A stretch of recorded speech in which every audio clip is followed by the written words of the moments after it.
So in this video I want to look at what we mean by development and how economic growth may lead to development and how it's different. There's a big debate, should poor countries pursue economic growth or a broader concept of development?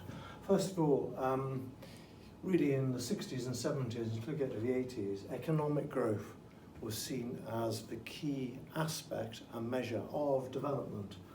It's very easy to define, it's just an increase in GDP or GMP per capita. And you could argue that growth is necessary to facilitate development, because if you grow, you'll have more resources. And perhaps you could argue that it's a necessary but not sufficient condition for development. We'll come back to that. So the problem is, if you have growth, it could result in an increase in inequality. It could result in environmental degradation. Now, perhaps a good example of this is Equatorial Guinea. It grew really at twice the rate of China after discovering oil in 1996. But the life expectancy didn't increase at all. And so the proceeds of growth were maybe not shared out on an equitable basis to any significant extent. Whereas Bangladesh, since the mid or early 90s, has had steady economic growth and as a result of increased literacy and increased life expectancy. So I think a UN report in 1996 was quite influential in arguing that economic growth doesn't necessarily correlate to development. So you could, for example, have jobless growth, where obviously you have economic growth without an increase in employment.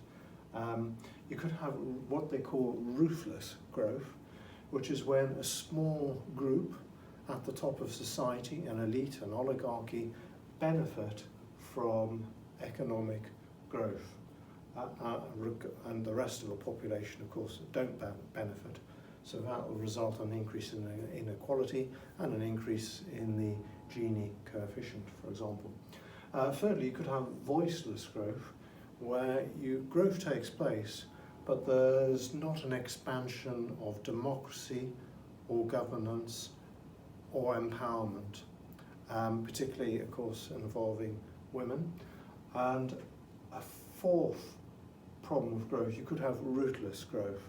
So rootless growth is when you imperil the cultural identity of a country, maybe through Americanization, which could be an aspect of globalization, for example. Fifthly, of course, you could have futureless growth, and this is quite an important aspect of growth, because it could result in a degradation of the environment, which will harm future generations. It could result in resources being pillaged, for example, which might harm future generations. So those 5 problems of growth are well worth noting. What do we mean by development? And development is necessarily a more normative, a more value-based concept. And this became more popular from the 80s onwards, with economists arguing we need a broader approach to development. But to start with, you could have a basic needs approach, which the ILO, the International Labour Organization, commended. Basic needs approach argues, well, the ILO argued that you need an expansion of employment, and if you have an expansion of employment, it's likely to lead to people's needs being met. So people's basic needs are met, like food, clean water, shelter, clothing, maybe transport. These enable human progress to take place. A bit like if you want to look at Maslow's hierarchy of needs, you need the very basic needs met before further needs can be met higher up the hierarchy. You needn't go into that. So that's one approach, but later on there was a focus on the well-being and quality of life approach. And this argued that you want to increase human capabilities, that development resulted in expansion of individual capabilities. In other words, what we might call positive freedom, the freedom to maybe self-actualize, to reach your full potential, to be or to do. And that's a positive freedom rather than negative freedom, which is needing freedom from. So the idea was to develop human capability.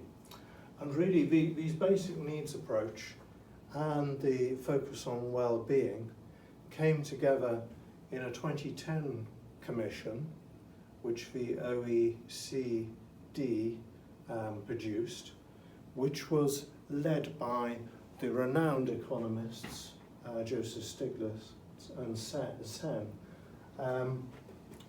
And they argued that you need to move beyond narrow economic measures. You need to move to objective and normative measures, which obviously look at well-being. So you can do statistical surveys of satisfaction or happiness. You can obviously have many health measures, education, political voice, governance. Do you have good quality governance? Do you have democracy, environmental conditions, and personal insecurity and economic insecurity? So for example, if you had a civil war, a lot of these would be compromised, for example. So this is the 2010 Commission approach, and what Stiglitz and Sen argued is you don't want a narrow approach of narrow economic models and markets, because these tend to neglect externalities, negative externalities such as air pollution, water pollution, and of course the importance of public goods, goods in the public realm that are shared, such as the need for clean air and clean water. So these are often combined in one index. I mean, a simple version of that would be HDI. But another approach might be the matrix approach, which was introduced by the United Nations. And eventually in 2015 they came up with Sustainable Development Goals. And there are 17 goals and 230 indicators at the time of speaking.